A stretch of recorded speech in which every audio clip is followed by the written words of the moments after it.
کیا انہوں نے اپنے اوپر پرندوں کو نہیں دیکھا جو پروں کو پھیلائے رہتے ہیں اور ان کو سکیڑ بھی لیتے ہیں؟ رحمان کے سوا انہیں کوئی تھام نہیں سکتا، بے شک وہ ہر چیز کو دیکھ رہا ہے۔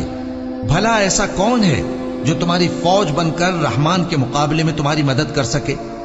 کافر تو دھوکے ہی میں ہے۔ بھلا اگر وہ اپنا رزق بند کر لے تو کون ہے جو تم کو رزق دے سکے؟ لیکن یہ سرکشی اور نفرت میں پھنسے ہوئے ہیں۔ بھلا جو شخص چلتا ہو منہ کے بل اوندھا، وہ زیادہ راہ راست پر ہے یا وہ جو سیدھے رستے پر سیدھا چل رہا ہو؟ کہہ دو وہی تو ہے جس نے تم کو پیدا کیا اور تمہارے کان اور آنکھیں اور دل بنائے، مگر تم کم ہی احسان مانتے ہو۔ کہہ دو کہ وہی ہے جس نے تم کو زمین میں پھیلایا اور اسی کے روبرو تم جمع کیے جاؤ گے۔ اور کافر کہتے ہیں کہ اگر تم سچے ہو تو بتاؤ یہ وعدہ قیامت کا کب پورا ہوگا؟